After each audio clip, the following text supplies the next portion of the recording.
Kali ini kita akan coba bercerita tentang dunia arsitek dan juga karya-karya anak bangsa yang sudah mendunia. Sebut saja A Living Organism oleh Nabila Larasati Pranoto, Rumah Botol oleh Bapak Gubernur Jawa Barat Ridwan Kamil, dan masih banyak lagi.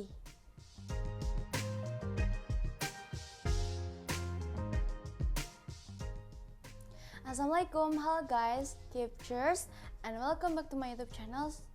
Sudah lama juga nggak storytelling ya, tapi sebelum lanjut menonton, terima kasih banyak untuk yang sudah subscribe, dan yang belum, yuk jangan lupa untuk tekan tombol subscribe dan klik lonceng notification-nya, supaya aku lebih semangat lagi untuk buat videonya. Arsitek adalah seorang profesional yang bertugas untuk merencanakan dan juga merancang sebuah desain bangunan. Seorang arsitek adalah orang yang sangat terlatih di bidang seni serta desain. Dan seorang arsitek akan memainkan peran kunci dalam membuat sebuah konstruksi dan menjadi seorang pemimpin bagi pekerja pembangunan suatu konstruksi yang lain, seperti teknik sipil dan lain-lainnya. Nah, kebetulan aku kemarin sempat jalan-jalan ke galeri pameran yang ada di Taman Ismail Marzuki. Dan di sana sedang ada Diplom Engineer Arsitek Exhibition, yaitu orang-orang Indonesia yang menuntut ilmu di Jerman pada tahun 1960-an dengan gelar Diplom Engineer. Di mana ketika mereka kembali ke Indonesia, mereka menjadi sosok penting dalam dunia arsitek di Indonesia. Kita coba cerita tentang pameran ini dulu ya guys, soalnya pamerannya keren banget. Ketika masuk, kita akan disambut dengan latar belakang dari kenapa pameran ini dibuat. Salah satunya yang untuk mengenal jasa-jasa mereka yang sudah turut membangun bangsa ini.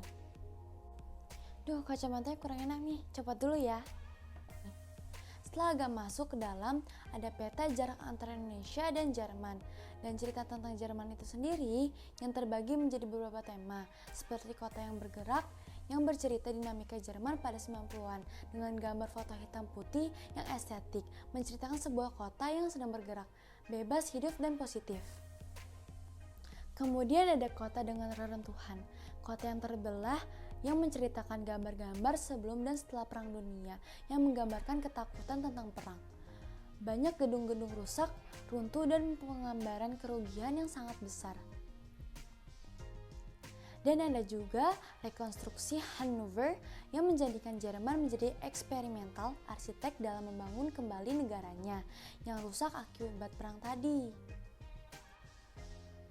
Selain itu, di bagian tengah ada meja lini masa yang menceritakan kejadian-kejadian penting dari tahun 1927 sampai dengan tahun 2000-an. Seperti kejadian sejarah Indonesia, yaitu tentang lahirnya arsitek-arsitek Indonesia yang belajar di Jerman. Jepang yang mulainya invasi ke Indonesia yang mengalahkan Hindia Belanda di tahun 1942. Pengeboman Hiroshima dan Nagasaki yang berujung membuat tentara Jepang menyerah dan kita bisa menyatakan kemerdekaan bangsa Indonesia itu secara utuh dan lain-lain. Kembali ke dunia arsitek, kita ambil ada beberapa arsitek yang sangat berjasa bagi bangsa Indonesia seperti Profesor Diploma Engineer Suwondo Bismo Sutejo, pria kelahiran 1928 yang sudah banyak mendapatkan penghargaan dari pemerintah Indonesia dari karya-karyanya, di mana kontribusi pemikirannya yang mengintegrasikan beberapa elemen dan nilai budaya dalam tata lingkungan, baik itu menyangkut konsep landscape, estetika bangunan, dan manfaat sosial budaya dan ekonomi, serta filosofinya bagi manusia dalam interaksinya dengan sesama, dengan alam, dan dengan Sang Pencipta, memberikan banyak inspirasi.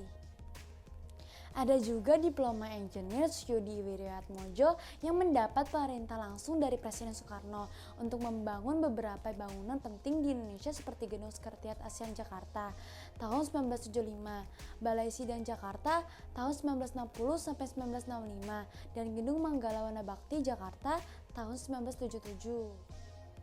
Nah, selain itu juga saat ini banyak arsitek-arsitek muda yang masih terus berkarya dan mengharumkan bangsa Indonesia di mata internasional seperti Nabila Larasati Pranoto dengan karyanya berjudul A Living Organism.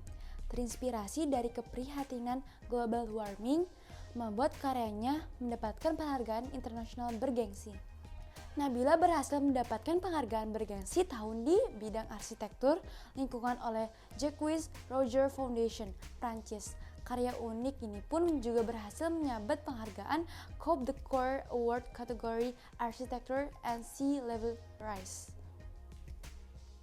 Dan contoh yang terakhir adalah karya seorang arsitek yang juga merupakan Gubernur Jawa Barat, ya Bapak Ridwan Kamil. Karya-karya yang dihasilkan juga sangat menarik, salah satunya rumah botol, sesuai dengan namanya. 60% rumah ini terbuat dari botol, bekas minuman, atau sekitar 30.000 botol bekas. Berkat keunikannya, membuat rumah botol sebagai bangunan paling ramah lingkungan di benua Asia, mengalahkan Singapura, Hong Kong, dan beberapa negara tetangga lainnya. Keren banget ya guys, semoga dari cerita ini siapa tahu bisa membuat teman-teman ingin menjadi seorang arsitek juga ya. Amin. Oke, sekian dulu cerita kali ini dari aku. Seperti biasa, mohon maaf apabila ada informasi yang kurang pas, komen aja di bawah ya. Terima kasih sekali lagi sudah menonton dan jangan lupa selalu support channel aku ya. Keep cheers ya guys. Wassalamualaikum.